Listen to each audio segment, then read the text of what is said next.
Kam Myntri Koit Khiah Kong Am Prilindo Kalapantib Baki Kam Jong Kichispa and Ruposau GNM Ban Rupo to Liki NM Lada Ban Mang but in Subnation How Naila Nailor Muntaus Nem Kamantri Koit Khiah Dang Shen Bakandu Yakakanhun Kinners Parkasorka Kalala Bakila Don Bon Kijinduna Kam Jong Ki paramedical staff Haki Babon Kichaka Pule.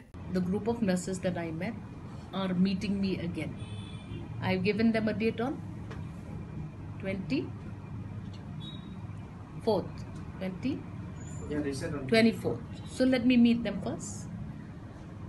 Unfortunately, there is a huge shortage of these paramedical forces in various institutions that have recently been set up in the state of Meghalaya.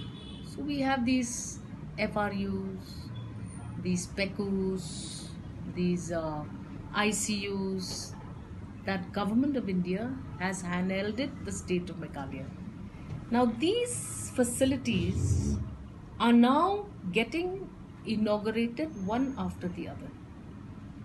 We have better OTs, we have better, we have better facilities in PHCs. Certain CHCs are also now upgraded to FRUs.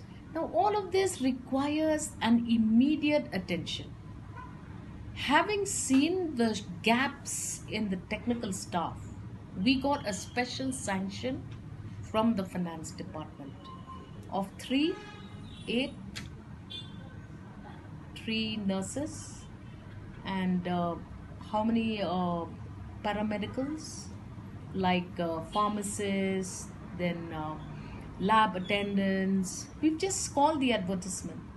So these are all contractual and appointment because they have still not yet received the proper sanctioning from Government of Meghalaya.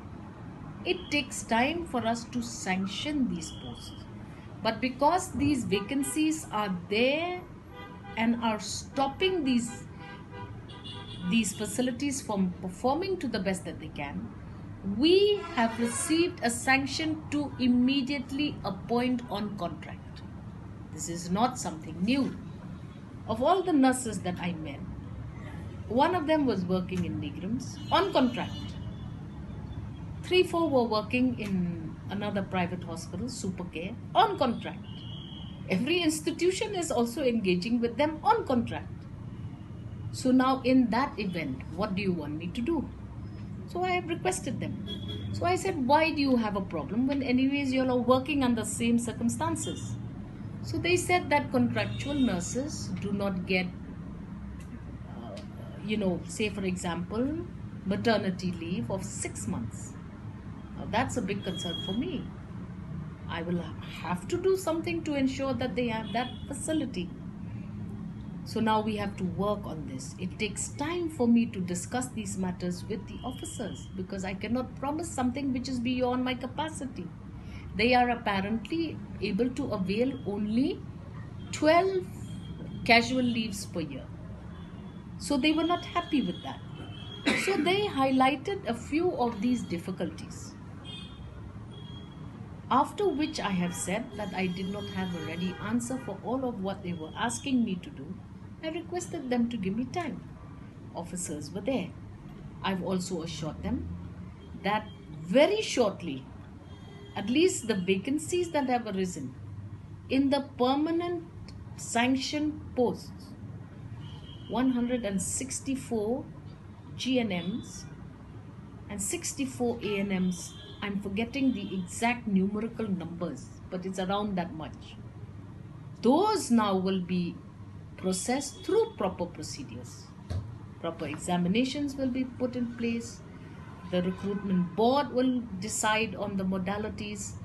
That will take time, but will likely happen around August, September.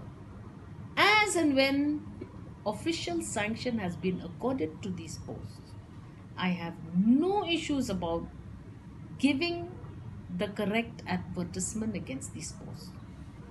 Otherwise, we will have a problem. Like every workforce, these posts, for example, for nurses, GNMs, will be about 30 to 32,000 per month, rather than a qualified nurse sitting at home waiting for a sanction of a post to come through.